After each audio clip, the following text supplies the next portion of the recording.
अस्सलाम वालेकुम मेरा बेटा। कैसे हैं आप सब? उम्मीद करता हूं कि आप सब खैरियत से होंगे।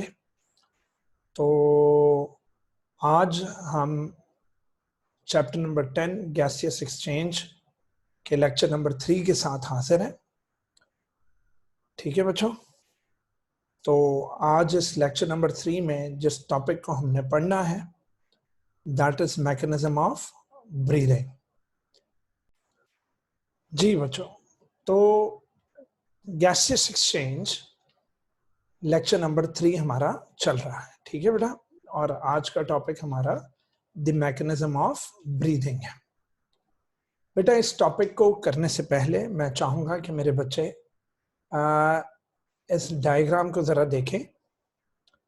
ये मसल्स जो आपको नजर आ रहे हैं बेटा, ये जो रिब्स के दरमियान में है, ये एक रिब दूसरी रिब, इन रिब्स के दरमियान में जो मसल्स आपको नजर आ रहे हैं, इन मसल्स को इंटरकोस्टल मसल्स या रिब मसल्स कहते हैं। आपकी बुक में इन्हें रिब मसल्स कहा गया है, जबकि ऊपर वाले टॉपिक में इन्हें इंटरकोस्टल मसल्स कहा गया है। तो एक टॉपिक में इन्हें इंटरकोस्टल मसल्स, तो दूसरे इस वाले टॉपिक में इसको रिब मसल्स कहा गया है। अच्छा, जब ये रिब मसल्स कॉन्ट्रैक्ट होते हैं ना बेटा, तो ये जो रिब केज है ये ऊपर को उठता है बेटा। जब ये कॉन्ट्रैक्ट होता है तो रिब केज ऊपर को उठता है, यूं करके रिब केज ऊपर को उठता है। तो इसका मतलब बिल्कुल ठीक है, आप समझें कि जब हम सांस अंदर को लेते हैं तो वो सांस अंदर क्यों लेते हैं? क्योंकि ये रिब मसल्स कॉन्ट्रैक्ट होते हैं तो रिब केज ऊपर को उठता है। ठीक, तो रिब मसल्स जब कॉन्ट्रैक्ट होंगे तो रिब केज ऊपर को उठेगा, यानी सीना फूल जाएगा। और अगर ये रिलैक्स होंगे तो रिब केज वापस ड्रॉप हो जाएगा। अगर ये रिब मसल्स रिलैक्स होंगे तो रिब केज वापस ड्रॉप हो जाएगा। ठीक, वापस चलते हैं। अच्छा, अब मैं एक और चीज आपको दिखाना चाहूंगा कि ये देखो बेटा, लंग्स के बिल्कुल नीचे इस शीट ऑफ मसल को डायाफ्राम कहते हैं। तो ये जो शीट ऑफ मसल है बेटा, this is called diaphragm. This is called diaphragm. तो डायाफ्राम एक शीट ऑफ मसल्स है जो बिल्कुल लंग्स के नीचे है, और इस डायाफ्राम के नीचे एब्डोमिनल कैविटी होती है, और इसके यहां करके स्टमक होगा और इंटेस्टाइन्स वगैरह, लार्ज और स्मॉल इंटेस्टाइन्स रहेंगे। ठीक, अब अगर हम आगे चलें तो अगली फोटोग्राफ एक और देखें। लो जी, ये डायाफ्राम की जगह उन्होंने दिखाई हुई है। तो डायाफ्राम इस जगह मौजूद है, ये देखो जहां रिब्स एंड हो रही हैं वहां ये डायाफ्राम मौजूद है। तो अगेन मैंने आपको डायाफ्राम की पोजीशन बताई, और ये डायाफ्राम बेटा गुंबद की शक्ल का है, दैट इज डोम शेप्ड है। डायाफ्राम क्या है?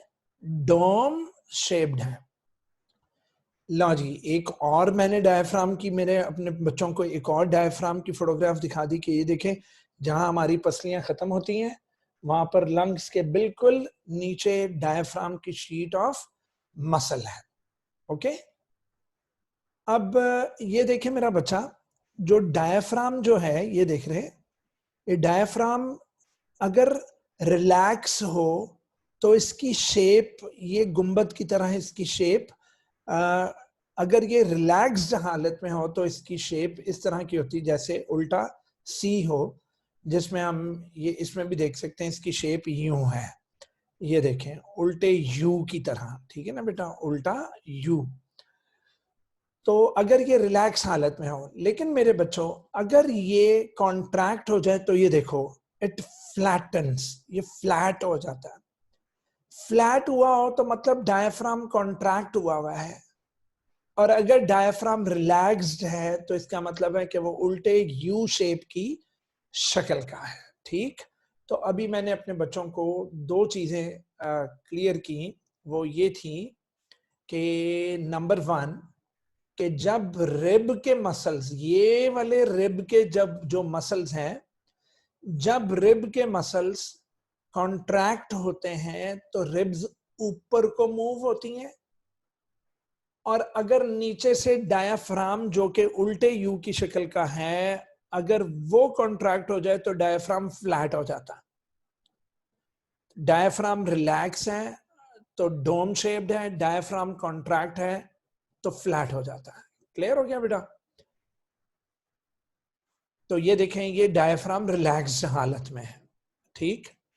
ये भी डायाफ्राम रिलैक्स्ड हालत में है, ये भी डायाफ्राम रिलैक्स्ड हालत में है। लेकिन यहां ये डायाफ्राम इसमें ये कॉन्ट्रैक्टेड फॉर्म में है, ठीक, कॉन्ट्रैक्टेड फॉर्म में। और यहां भी देखें, ये डायाफ्राम रिलैक्स है और ये डायाफ्राम कॉन्ट्रैक्टेड शक्ल में है। तो जब डायाफ्राम कॉन्ट्रैक्ट होगा वो फ्लैट हो जाएगा, और जब डायाफ्राम रिलैक्स होगा तो वो डोम शेप्ड हो जाएगा, ठीक है। इस शेप को क्या बोलेंगे? Dome shape. तो ये देखें, ये जिस शेप का ये एरो, ये भी डोम शेप दिया। चलें जी, अब हम अपने टॉपिक पर वापस चलते हैं। The mechanism of breathing.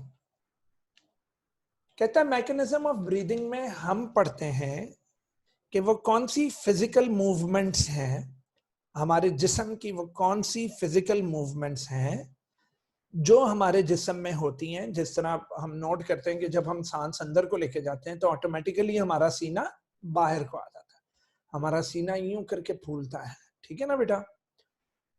तो जब हम सांस अंदर लेकर जाते हैं हमारा सीना ऊपर को आता है, और जब हम सांस बाहर को निकालते हैं तो हमारा रिब केज ड्रॉप होता है, नीचे को आता है विद द गैसियस एक्सचेंज। तो हमने देखा कि जब हम ब्रीथ आउट और ब्रीथ इन करते हैं तो हमारे अंदर कुछ फिजिकल मूवमेंट्स पैदा होती है, ठीक। The physical movements associated with the gaseous exchange are called breathing movements. Are called which movements beta? Breathing movements. तो ब्रीदिंग के प्रोसेस की taking in air and giving out air के 2 फेजेस हैं। इसके 2 मरहले हैं। एक है हवा अंदर को लेकर जाना, इनहेलेशन, और दूसरा है हवा बाहर को निकालना, एक्सहेलेशन। तो ये देखिए, मैं सांस अंदर को लेकर जा रहा हूं, तो ये मैंने इनहेलेशन की है, और अगर मैं यूं करूं तो ये मेरी एक्सहेलेशन है, ठीक। अब देखते हैं कि इंस्पिरेशन और इनहेलेशन में क्या होता है। यानी अच्छा, अब बेटा इनहेलेशन, सांस अंदर लेकर जाने का दूसरा नाम इंस्पिरेशन भी है। इंस्पायरेशन या इंस्पिरेशन भी कहते हैं। इनहेलेशन का दूसरा नाम इंस्पिरेशन है, ठीक। अब सुनो, होता है क्या बेटा। सांस मैंने अंदर लेकर जानी है, ठीक है। तो पहले जरा मुझे देखें और मुझे समझ लें कि जब मैं ब्रीथ इन करूंगा तो मेरा सांस ऊपर को आता है। तो मैंने आपको एक मूवमेंट बताई थी कि रिब मसल्स कॉन्ट्रैक्ट होंगे तो मेरे रिब्स ऊपर को उठेंगी। तो बिल्कुल सही। तो ये देखो, ये अगर मैं ये वाली फोटोग्राफ अपने बच्चों को दोबारा मैं दिखाऊं,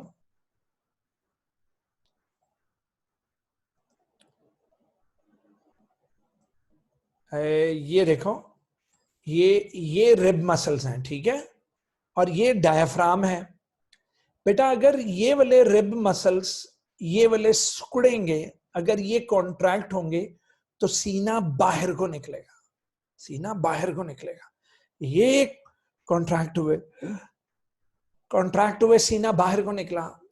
एट द सेम टाइम मेरा बच्चा जो डायाफ्राम है ना, ये डायाफ्राम यूं के बजाय ये भी कॉन्ट्रैक्ट होकर सीधा हो जाता है। तो दोनों चीजें कॉन्ट्रैक्ट होनी है। रिब मसल्स ने कॉन्ट्रैक्ट होना है तो सीना ऊपर को उठेगा, नीचे से डायाफ्राम कॉन्ट्रैक्ट होगा तो डायाफ्राम जो है वो क्या हो जाएगा बेटा? फ्लैट। जब डायाफ्राम फ्लैट होगा और सीना ऊपर को उठेगा तो चेस्ट कैविटी में हवा का प्रेशर हो जाएगा कम। तो आपको पता है कि गैस हमेशा कहां से जाती है? From higher pressure towards lower pressure. तो फिर बेटा बाहर की हवा हमारी चेस्ट कैविटी में, मतलब हमारे लंग्स में चली जाएगी। किस में चली जाएगी मेरे बच्चों? लंग्स में, ठीक है। तो ये देखो, ये मैं इनहेलेशन कर रहा हूं, अभी मैं इसके बारे में बात कर रहा हूं। तो इनहेलेशन में क्या होगा कि ये देखो भाई, डायफ्राम कॉन्ट्रैक्ट होकर फ्लैट हुआ हुआ है और उधर से रिब मसल्स भी कॉन्ट्रैक्ट हुए हैं।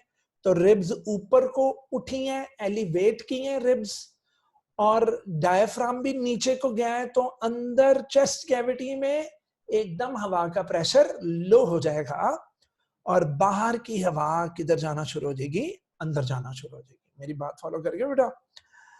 लो जनाब, अब सुनो। ड्यूरिंग इंस्पिरेशन हवा अंदर ले जाते वक्त रिब मसल्स कॉन्ट्रैक्ट, रिब के मसल्स कॉन्ट्रैक्ट करेंगे, जिसके नतीजे में मेरे बच्चे रिब्स ऊपर को उठेंगी।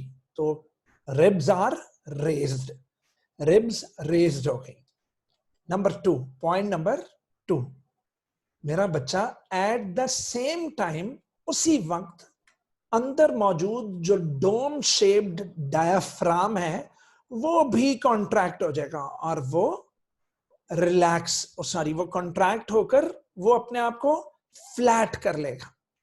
The dome shaped diaphragm contracts and is lowered, और वो नीचे को चला जाएगा। देखो ना, ये डोम शेप्ड, ये नीचे को चला जाएगा।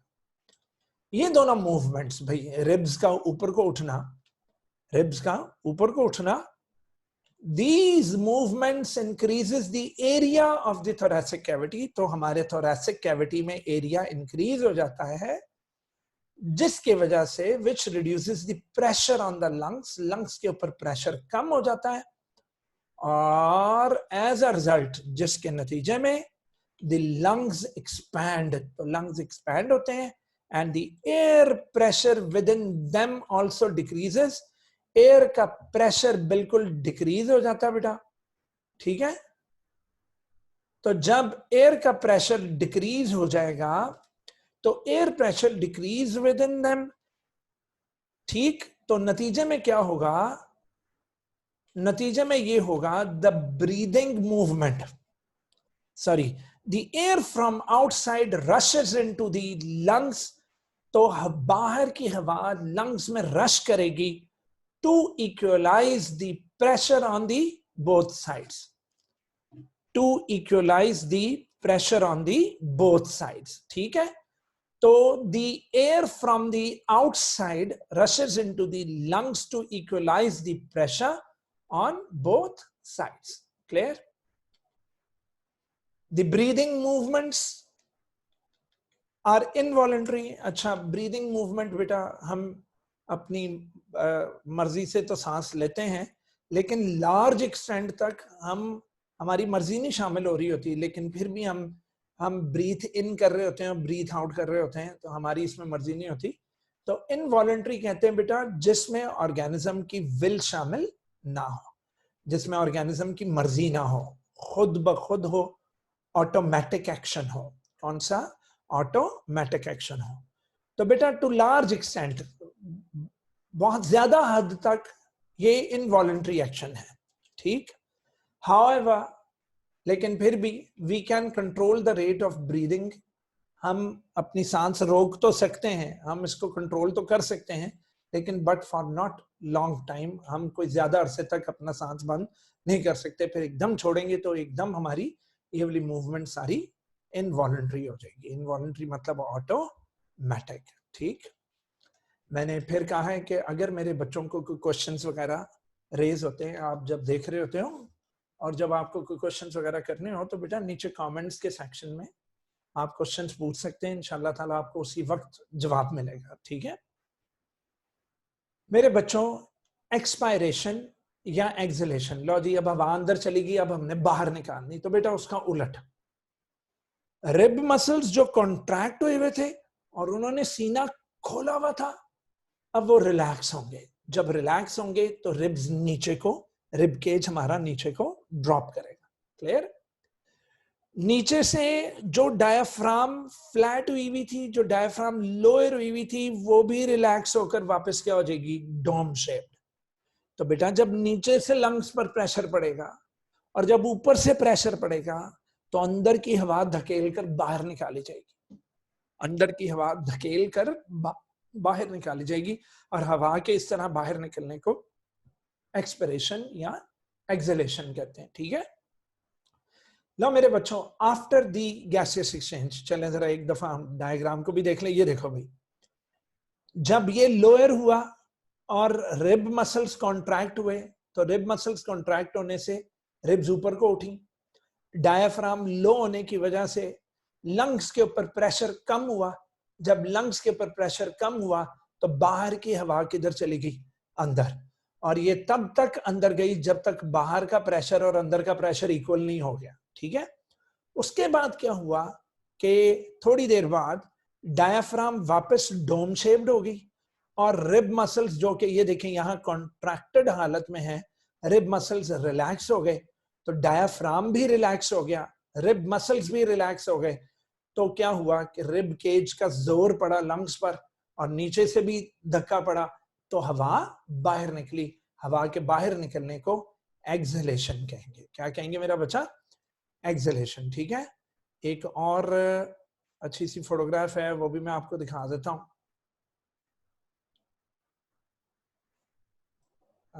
नहीं,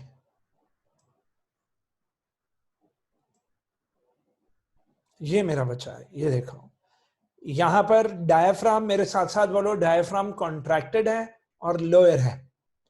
रिब मसल्स कॉन्ट्रैक्टेड है, रिब केज ऊपर को उठा है। अंदर हवा का प्रेशर और लंग्स के ऊपर प्रेशर में कमी आई है, नतीजा बाहर की हवा अंदर चली जाएगी। एक्सहेलेशन में क्या होगा? डायफ्राम रिलैक्स हो गया, अपनी डोम शेप वापस कर ली, उधर से रिब के मसल्स भी रिलैक्स हो गए और रिब केज ड्रॉप हुआ, रिब केज नीचे को गया। लंग्स के ऊपर प्रेशर नीचे से भी और ऊपर से भी लगा। ये देखो ये एरोस बने हुए। तो जब प्रेशर लगा तो अंदर की हवा बाहर आ गई, ठीक। After the gaseous exchange in the lungs, the impure air is, यानी कि कार्बन डाइऑक्साइड वाली अब जो एयर है, is expelled out in exhalation. उसको एक्सहेलेशन में बाहर निकाल दिया जाएगा, ठीक। द रिब मसल्स रिलैक्स, देखा रिब मसल्स रिलैक्स हुए, नतीजा bringing the ribs back to the original position, और वो रिब्स को ओरिजिनल पोजीशन पर दोबारा वापस ले गए। उसके बाद मेरा बेटा क्या हुआ कि डायफ्राम मसल भी क्या हुआ? रिलैक्स हो गया, जिसकी वजह से डायफ्राम मसल ऊपर को रेज हो गया और उसने अपनी डोम शेप अपनी वापस कर ली, जिसने रिड्यूस कर दिया। This reduces the space in the chest cavity and increase the pressure on the lungs and increase the pressure on the lungs, increase the pressure on the lungs, ठीक है। आगे the lungs contract, और इस तरह lungs contract हुए and the air is expelled out of them, और हवा बाहर निकल गई, ठीक है बेटा। तो ये था एक्सपिरेशन और इनहेलेशन का काम, ठीक है। लो मेरा बेटा, अब बहुत इंपॉर्टेंट एक आगे हेडिंग आपने डालनी मैकेनिज्म ऑफ ब्रीदिंग में, कि अगर ये इनवॉलंटरी है भी, अगर ये इनवॉलंटरी है भी, तो इनवॉलंटरी एक्शंस भी तो हमारे ब्रेन और स्पाइनल कॉर्ड ही कंट्रोल करते हैं ना बेटा। तो चाहे higher centres of the brain नहीं करेंगे, लेकिन lower centres of the brain तो करते हैं ना, ब्रीदिंग, हार्ट बीट वगैरह को। तो इसका ब्रीदिंग सेंटर कहाँ है जी? ब्रीदिंग सेंटर कहाँ है? ब्रेन को कैसे पता लगता है कि मुझे सांस तेज करनी है या सांस स्लो करनी है? तो लेट्स सी। कहता है जनाब, humans breathe 16 to 20 times per minute. Humans एक मिनट में 16 से लेकर 20 टाइम्स तक ब्रीदिंग करते हैं। अच्छा, ये ब्रीदिंग में inhalation exhalation is equal to 1 breath, ठीक। इनहेलेशन और exhalation is equal to 1 breath. तो बेटा 16 से 20 दफा नॉर्मली हम सांस अंदर लेकर जाते हैं और बाहर निकालते हैं। तो सांस अंदर लेकर जाना और बाहर निकालना इज इक्वल टू 1। तो 16 to 20 टाइम्स एक मिनट में हम लोग करते हैं इन नॉर्मल सर्कमस्टेंसेस, जब हम रेस्टिंग पोजीशन पे हैं, दैट इज एट रेस्ट, ठीक। आगे चलते हैं मेरा बच्चा। सेकंड पॉइंट में उन्होंने लिखा है the rate of breathing is controlled by respiratory centre in the brain. मेरा बच्चा फिर ना कहना खबर ना हुई बाबा, very very very very very very very important short question. How is breathing controlled in the brain? The rate of breathing is controlled by respiratory center, जिसको breathing center भी कहते हैं, in brain. This respiratory center ये brain में मौजूद है। ये जो एरिया है जनाब ब्रेन का, जब इसमें से ब्लड गुजर रहा होता है तो उस ब्लड के अंदर कार्बन डाइऑक्साइड की कंसंट्रेशन को चेक कर लिया जाता है। कार्बन डाइऑक्साइड की कंसंट्रेशन को चेक कर लिया जाता है। ब्रेन के न्यूरॉन्स चेक कर लेते हैं कार्बन डाइऑक्साइड की कंसंट्रेशन ज्यादा है या कम है। बच्चों, अगर तो कार्बन डाइऑक्साइड ज्यादा हो तो हमारी ब्रीदिंग का रेट बढ़ जाएगा। 16 to 20 टाइम से हम तेज ब्रीथ करना शुरू कर देंगे। तो किसी वक्त अगर सांस तेज हो जाए तो समझ जाइए कि हमारी प्रॉपर ऑक्सीजनेशन नहीं हो रही हमारी ब्लड में कार्बन डाइऑक्साइड की परसेंटेज ज्यादा है। तो बेटा इसकी एक एग्जांपल है कि व्हेन वी डू एक्सरसाइज, अगर हम कोई एक्सरसाइज करें या कोई हार्ड जॉब कर रहे हो जिसमें हमारे मसल्स बड़े जबरदस्त यूज हो रहे हो और वो सेलुलर रेस्पिरेशन बहुत ज्यादा कर रहे हो, और आपको पता है रेस्पिरेशन के नतीजे में कार्बन डाइऑक्साइड तो बनेगी। अब कार्बन डाइऑक्साइड आ गई है ब्लड में, कार्बन डाइऑक्साइड मसल सेल से निकलकर ब्लड में आ गई है। वो ब्लड जब गुजर रहा था किससे? रेस्पिरेटरी सेंटर से, तो रेस्पिरेटरी सेंटर ने उस कार्बन डाइऑक्साइड की परसेंटेज को ज्यादा देखते हुए तो it results in the production of more carbon dioxide which is released into the blood.